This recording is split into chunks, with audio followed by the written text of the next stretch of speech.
Jamaah Jumat rahimakumullah.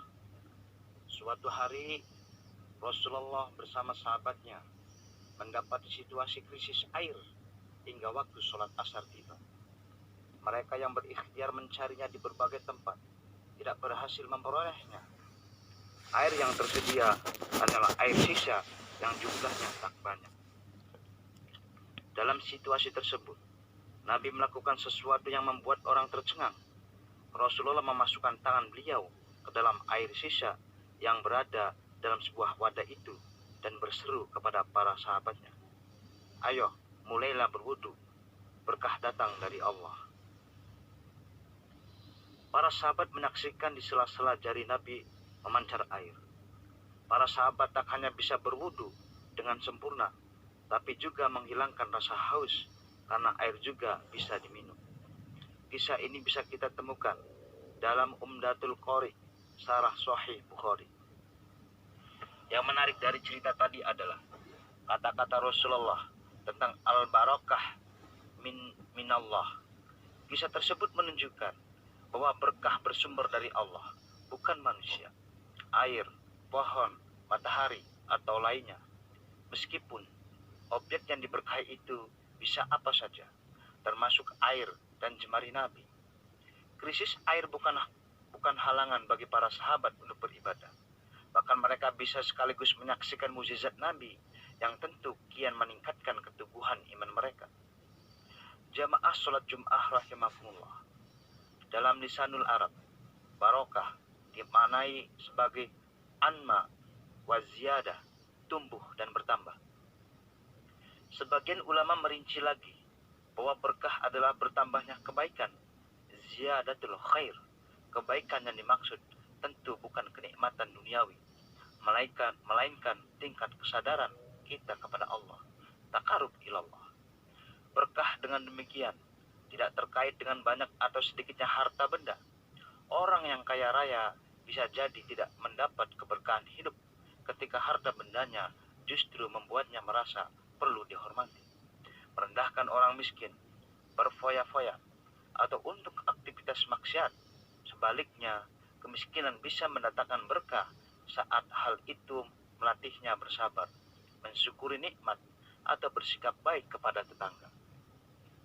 Berkah juga tidak harus berhubungan dengan kesehatan, sebab kondisi sakit pun kadang bisa membuat orang introspeksi diri, muhasabah, tobat, zikir, dan mengingat-ingat hak-hak orang lain yang mungkin ia langgar. Meskipun sakit pun juga bisa berbuah malapetaka ketika seseorang justru lebih banyak mengeluh, mencibir karunia Allah, atau melakukan sesuatu yang melampaui batas. Tempat yang berkah tak mesti subur, sejuk, atau yang pemandangannya indah. Buktinya Allah memberi keistimewaan kepada tanah Mekah yang gersang.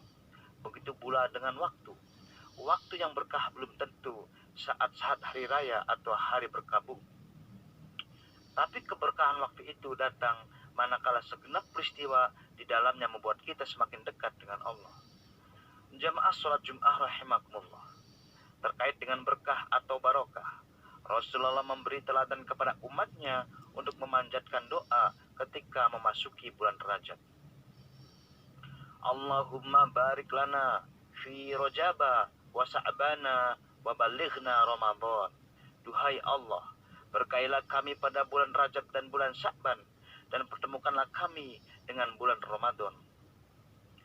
Bulan Rajab merupakan salah satu bulan haram, artinya bulan yang dimuliakan. Dalam Islam, terdapat 4 bulan haram di luar Ramadan, yakni Dzulqa'dah, Dzulhijjah, Muharram, dan Rajab. Saat tiba waktu Rajab, yang Rasulullah minta adalah keberkahan bulan ini, lalu keberkahan bulan Sya'ban, hingga ia dipertemukan dengan bulan suci Ramadan. Saat bulan Rajab tiba, Rasulullah tidak memohon kekayaan, kesehatan, atau kenikmatan duniawi secara khusus. Beliau berdoa agar dilimpahi keberkahan di bulan Rajab dan Sya'ban seiring dengan menyongsong bulan Ramadan. Secara tidak langsung, doa ini adalah permohonan panjang umur. Tentu saja bukan sekadar usia panjang, tetapi usia yang bermanfaat untuk mendekatkan diri kepada Allah. Inti dari berkah adalah peningkatan taqarrub kita kepada Allah, sehingga kepribadian kita diliputi oleh sifat-sifat yang mencerminkan perintah Allah: jujur, adil, rendah hati, peduli sesama, penyayang, tidak serakah, tidak gemar menggunjing atau menghakimi orang lain, dan lain sebagainya. Kita juga semakin rajin memaknai setiap aktivitas kita atas dasar nilai ibadah. Bekerja untuk menafkahi keluarga karena Allah, ikut kerja bakti tingkat RT karena Allah, bertegur sapa dengan tetangga karena Allah, dan seterusnya. Apakah kita tidak boleh berdoa memohon harta atau kesehatan di bulan Rajab ini? Tentu saja boleh. Hanya saja yang lebih penting dari banyaknya kekayaan dan kesehatan adalah berkah, yakni suatu kondisi yang mampu menambah ketaatan kita kepada Allah Subhanahu wa Ta'ala. Diterangkan dalam Sahih Bukhari, Rasulullah sendiri pernah mendoakan sahabatnya Anas dengan menyatakan, Allahumma aksir malahu wa waladahu wa barik lahu fima a'taitah. Artinya, ya Allah, perbanyaklah harta dan anaknya, serta berkahilah karunia yang Engkau berikan kepadanya. Kata berkah di sini merupakan kunci dari segenap nikmat lahiriah. Dengan keberkahan seseorang tidak hanya kaya harta, tapi juga kaya hati, merasa cukup, bersyukur, dan tidak tamak. Tidak hanya mementingkan kuantitas anak, tetapi juga kualitasnya yang soleh, cerdas, dan berakhlak. Jamaah sholat Jum'ah rahimakumullah. Dari uraian ini jelas bahwa bulan Rajab menjadi berkah tatkala ada perkembangan dalam diri kita terkait kedekatan dan ketaatan kita kepada Allah. Ketika keberkahan itu datang, secara otomatis kualitas kepribadian kita pun meningkat, baik dalam kondisi sulit maupun lapang, sehat maupun sakit, punya banyak utang maupun dilimpahi keuntungan. Keberkahan di bulan Rajab dan Sya'ban ini penting mengingat kita akan menghadapi bulan Ramadan, bulan yang jauh lebih mulia dan berlimpah keutamaan.